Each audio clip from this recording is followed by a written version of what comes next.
Hello everyone, welcome to My Stage, your platform. I am Susie Q for those who don't know me yet, and I thank you for tuning in. I will be joined today by a guest who has made several appearances on My Stage, your platform already. In the past on this platform, he has shared with us his knowledge and passion for classical music and also talked about the beauty of having gray hair, and we also had a very interesting discussion on tennis because we both love the game and we do appreciate sports in general.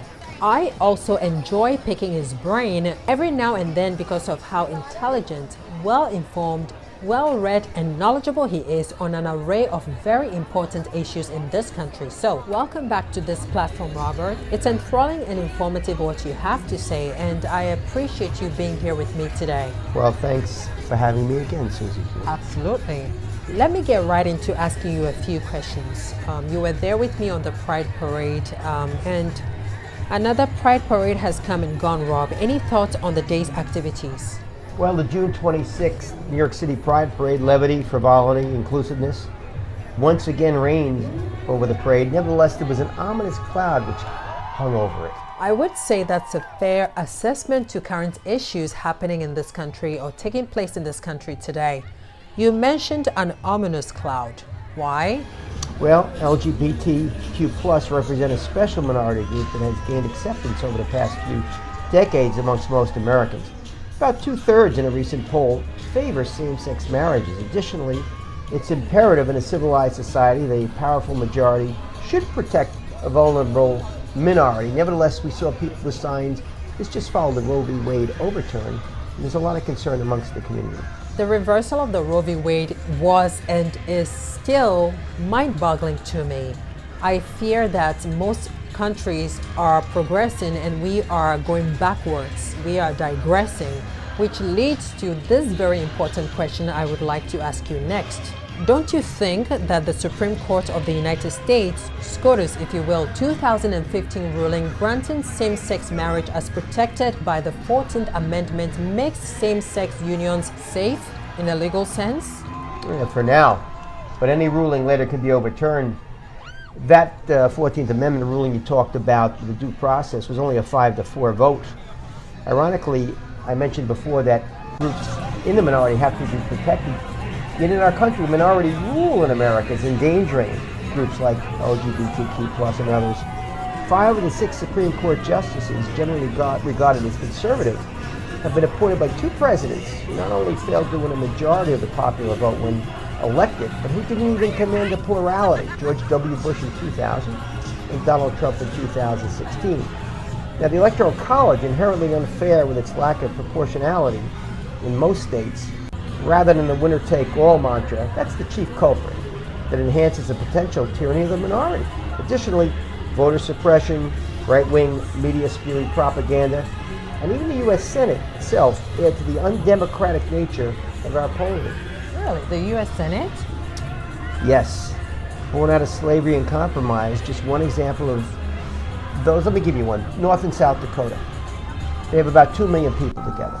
They send 4 senators to Washington, D.C., while the nation's most populous state, California, which has more than 20 times the people of the Dakotas, sends only 2 senators. Not very democratic.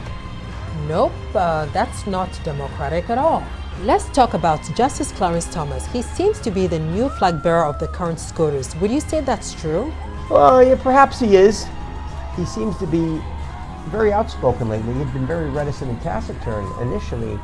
Years ago, he said nothing. Now he's very verbose, adding to the shock of the recent Roe v. Wade reversal. Another troubling concern has been created by Justice Clarence Thomas. He wrote in his conclusion in Dobbs versus Jackson Women's Health Organization, that's the overturn of Roe v. Wade, that the court should reconsider decisions in previous due process cases, such as Lawrence versus Texas. Now, why is that significant? In SCOTUS's 2003 decision, ruled that criminal punishment for sodomy was unconstitutional. At the time, Thomas was one of the dissenters. Could such sexual acts between consenting adults once again be made illegal? It seems to me to be both medieval and draconian, but with the current judicial landscape, vigilance is needed. On a side note, fortunately, miscegenation, that would be marriage between the races, generally speaking. Right. It's not in play as Thomas's wife happens to be white. It's interesting how tolerance is more relevant when you're directly affected. I couldn't agree with you more on your last statement, Rob, and one shouldn't be affected directly in order to feel empathy for others or to understand someone else's plight. I do believe that we are all not created equally, therefore all human rights must be respected. Period. And on that note, I would like to thank you once again for your time, Robert. This has truly been very informative, educational, and succinct by you. I'm very grateful. Thank you. Well, you were really the party at the parade. I mean, you were jumping in there into the middle of Fifth Avenue, dancing with the dancers. I know the spectators enjoyed your activities, as we'll see or have seen in the film. The parade marchers enjoyed you moving up and dancing with them, and even the police were very amicable. And after seeing you a couple of times, they said, "Okay, it's Susie, let her go out and dance, and the rest of you just stay where you are." I was sequestered under a nice scaffolding. It was nice and shady. You see the picture of me just holding the flag, but you were out there, out and about, and I think we all were entertained. I had a wonderful time, really. It was a nice day. It was just a happy day. It almost always has been. Yes. I mean, It was a great happy time. day. Yeah. And I say to people, if you haven't been, go over. Absolutely. Downtown Manhattan. It actually starts around 23rd Street, Madison Square, right in that area. That was the route this year. We actually stood a little north of that where they were starting to get ready to go into the parade, and it goes all the way down to the Village. That was a treat. And it's quite a party they have down there, but it's so crowded, a mob down there. That's why I thought it's better we go a little bit north today, so we can have some space to walk around. Yeah. But it starts at 23rd. Yes. Yeah. And 5th, where Broadway crosses right there by the Flatiron Building, right Yeah. across from Madison Square Park. And it then goes down, all the way down 5th. It About goes 2 miles. It goes to 8th, I believe, and then it turns into the Village, if I remember. We've been down that area before, and then it goes by Sheridan Square, I think, or somewhere in that area. And I don't want to misquote, but I just know I've been down there and it's mobbed, but it's very happy and ebullient. Yes.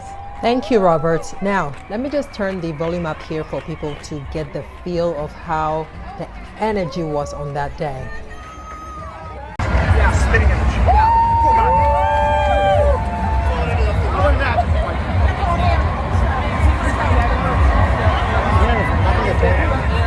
These are Nordics. Scandinavians, Norwegians, Danes, Finns, Swedes, Icelandic, Nordics.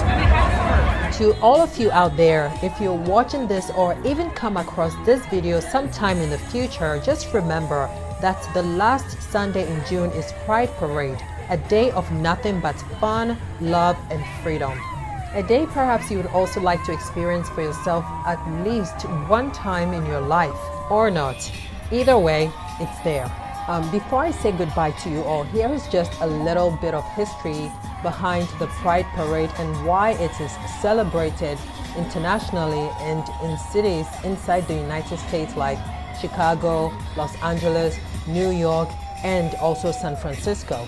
On November 2nd in 1969, Craig Rodwell with his partner Fred Sargent, coupled with Ellen Brody and Linda Rhodes, proposed that the first Pride Parade be held in New York City by way of a resolution at the Eastern Regiment Conference of Homophile Organizations meeting, also known as ERCO, in Philadelphia. Now that's a flag, huh, Kim? That's what I'm saying. That's a flag indeed. Caribbean.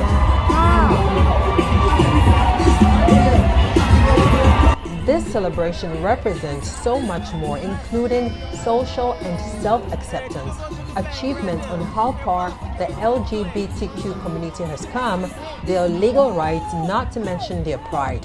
The following year in 1970, the Pride Parade has since been celebrated to commemorate the 1969 Stonewall riots in New York City.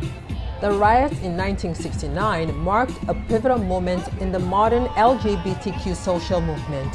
For those who don't know much about Stonewall, it was originally called the Stonewall Inn, which was shortened to Stonewall. It was a gay bar and a recreational tavern located in the Greenwich Village neighborhood of Lower Manhattan in New York City, and is the site of the Stonewall riots of 1969 and is widely the single most important event leading to the gay liberation movement, as well as the modern fight for the LGBTQ rights in the United States, as I mentioned prior. I don't know what to do.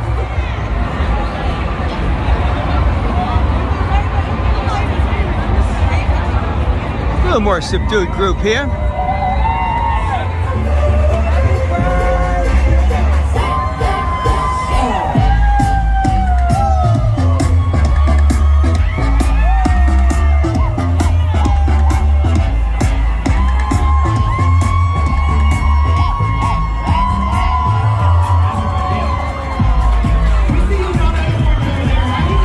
At the Stonewall, on that day, a series of spontaneous protests were held by members of the gay community in response to a police raid that began in the early morning hours of June 28, 1969 at the Stonewall Inn. And when the police became violent, patrons of the Stonewall, other village lesbian and gay bars, and neighborhood street people fought back. India.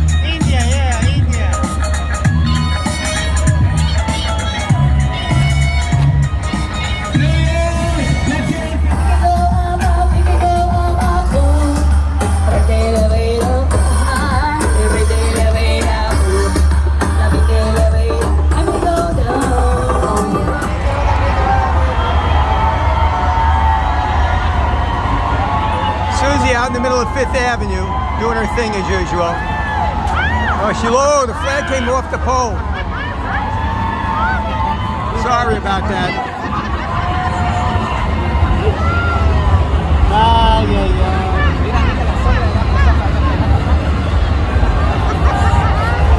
Okay, Los Gates.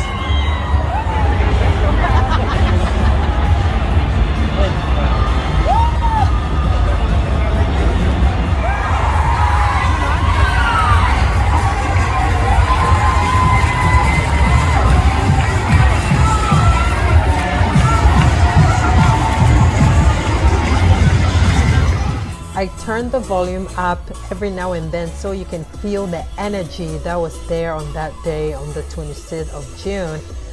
It was just magical. It was fun, really magical.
We were trying to leave, we didn't know how, so we joined the parade and we walked past where we were sitting and said hi to our friends.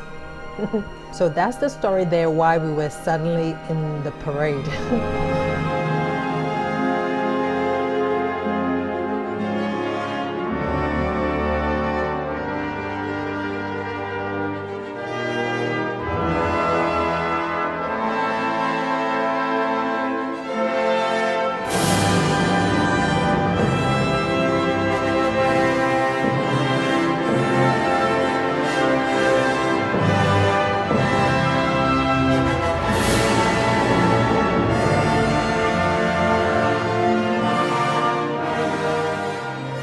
Anyway, so as I was saying about the history of the Stonewall Inn, as was common for American gay bars at the time, the Stonewall Inn was owned by the mafia.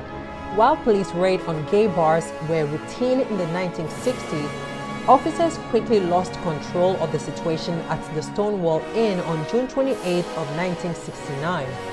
Tensions between New York City police and gay residents of Greenwich Village erupted into more protests the next evening and again several nights later.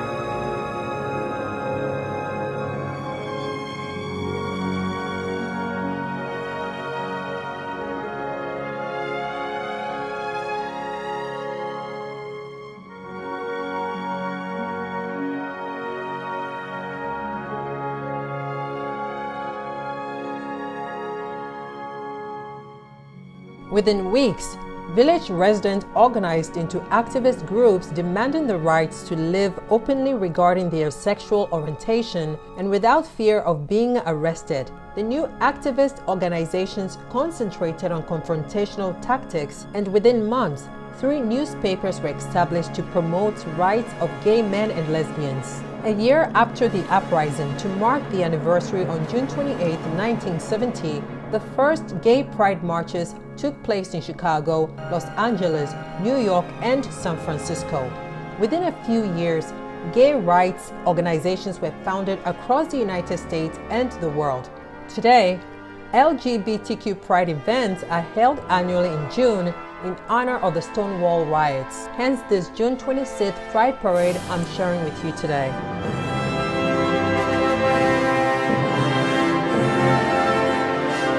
The LGBTQ community has come a very long way, but there is still more work to be done. In 2016, the Stonewall National Monument was established at the site. An estimated 5 million participants commemorated the 50th anniversary of the Stonewall Uprising. And on June 6, 2019, New York City Police Commissioner James P. O'Neill rendered a formal apology for the actions of officers at the Stonewall in 1969. So there you have it, folks. The historical reason why that day was such an important celebration for our LGBTQ brothers and sisters, and why most New Yorkers like myself support them and will join them in the celebration of their happiness and liberation. It is my hope that we can continue on this path of inclusivity, protecting and respecting all human rights. Thank you, and thanks for watching. Till next time, be safe and smart out there. Do not forget to subscribe to this channel if you have not yet done so. It is free, and you get to hear my mellifluous voice whenever I post up new videos. Just kidding. But it is free, so anyway, leave all comments in the comment section below this video, and hasta la vista. Ciao!